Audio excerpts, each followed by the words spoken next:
on my birthday, and it's my 21st birthday. And they're like, okay. And I'm like, no. Like in America, your 21st birthday is like a really, really big deal because it's the first time you can legally drink. And they're like, okay, well, do you want to go up to the bar?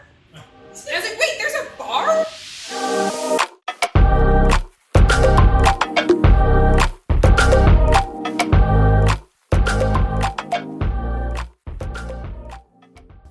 So, I have always been a birthday brat. I took my grandmother's advice that you are queen for a day on your birthday extremely, extremely literally for my entire life, including throwing an incredibly elaborate 40th birthday party and making Thank you all for being here. But it started back when I was about 4.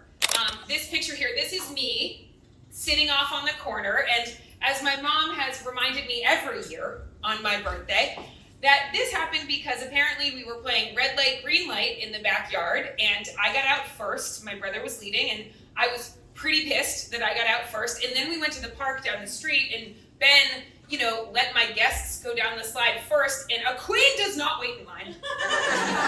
So I apparently bawled my eyes out for 2 hours of this party and completely boycotted until it was time for presents, in which case I perked right back up. So birthday brat started young. And then my mom also created for me this really beautiful tradition where every year she would let me take half a day off school and we would go to the Ritz-Carlton Hotel in Boston, very fancy. And we would have tea or brunch with her friend Corinne, who shared a birthday around my time. And it was just a really special moment where I always felt very celebrated and fancy. So birthday brat was in my veins from a young age.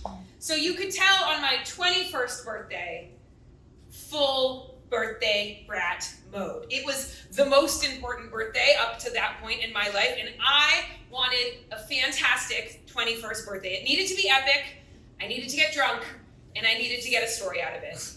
So, graciously, my brother, who lived in LA, offered to show me a fantastic 21st birthday, and Ben, you know how to party. So I knew that was going to be really, really fun, and Mom and Dad graciously offered to buy me my plane ticket out to LA. I think my father even upgraded me to first class using his points. It was very wonderful. And I was getting ready for the 21st birthday of my dreams. But then Ben calls me about a week before my birthday and he says, Liz, I have some good news and I have some bad news. The good news is that I just booked a really big commercial. It's a super big deal for me. Ben's an actor, a comedian. And it's like really exciting that I booked this commercial, but the bad news is that they're flying me out to shoot and I'm not going to be in LA for your actual birthday, June 9th. I get back on the 10th, but then we can still have a great birthday celebration, don't worry. Cue 4-year-old style tantrum meltdown, my 21st birthday. I was like, no, my birthday is ruined. I'm going to be alone on my birthday. I'm going to do nothing for my 21st birthday. Whatever shall I do? And I go to my mom and I'm like, Mom, my birthday is ruined. I can't go to LA. Ben's not going to be there. And my mom, in your way, was like, Liz, you are literally about to go travel the world for 3 months as part of your semester abroad program. You can spend one night alone in a hostel by yourself. In fact, I've already booked you a room at the Hollywood hostel. And I was like, okay. As Mom normally is, she was right. I could spend one night alone in a hostel as practice for my travels coming up. So a week later, I flew out to LA. I somehow managed to get myself to this Hollywood hostel from LAX using public transportation. And I walk into the lobby of this hostel. And I notice immediately that everyone there is like really cool, like super cool, tatted up, like cool hair, leather. And they check me in and I'm like, okay, LA, like super cool people. They checked me in and I put my stuff down and then I had nothing to do. So I took my camera and I decided to just start walking around Hollywood, and I started taking what I thought were some like very artsy photos of like a filming notice in the Newberry School of Beauty or whatever. And I took myself out to lunch, and I got my first legal beer, and I cheersed myself alone to being 21. And I was pretty sad and lonely and like had nothing to do.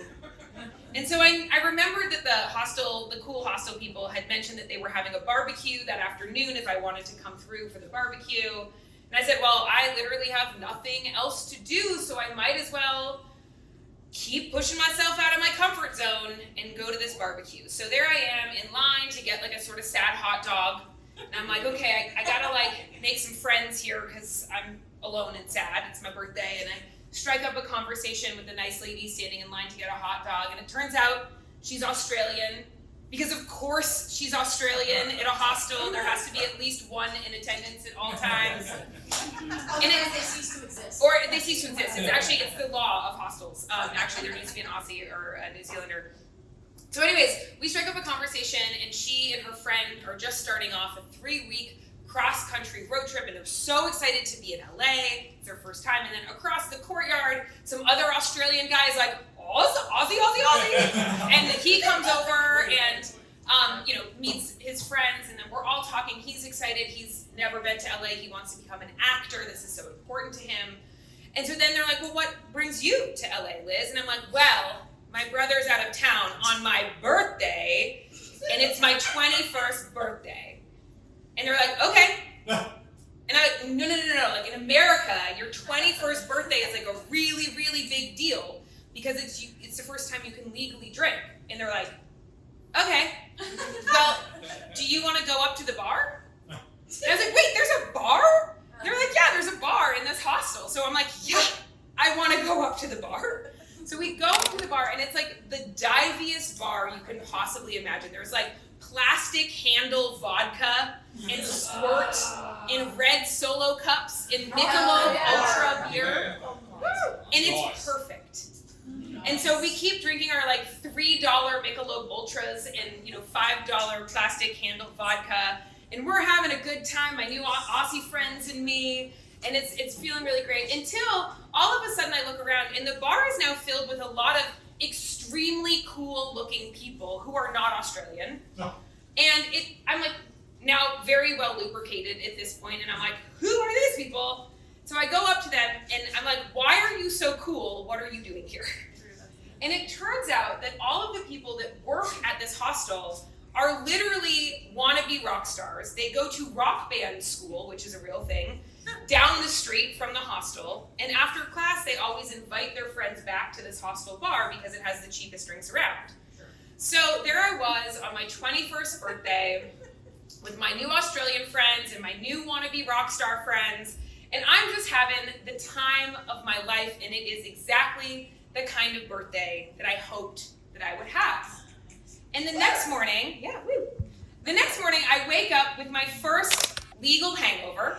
Yes. And my brother wonderfully comes to pick me up, and he's, a little worried about me. His little sister had just been alone for the night, and there I am, and I'm like, Ben, I had the best time. I met these Australians and these rock stars, and I'm so glad that Mom pushed me to do this adventure night. And it really means a lot that, both of you supported me in this birthday. And then, of course, Ben and I proceed to have the LA 21st birthday. However, I will say the bouncer the first night had the audacity to not ask for my ID, which was very nice. I tried to show him my ID even though he didn't want it, and it was a whole thing.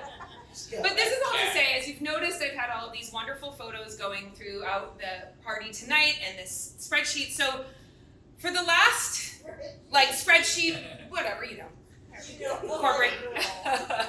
So for the last couple of months, I have been deep diving my life. I've been looking back through 40 years of photos. What started as just a simple idea, wouldn't it be fun to have one picture of me from every year of my life turned into 8 months and 20,000 photos later. I have looked through my entire life, including so many pictures from my birthdays, years past. And as I look across these pictures, one thing stands out to me in all of them. My birthdays are always made immeasurably better by people who took a risk to meet me and get to know me, and or people who encouraged me to take a risk that expanded my world. People like Roy, who was my boss back in our TV days, and he took a risk to invite me on the Obama campaign in 2012, and that completely changed my life.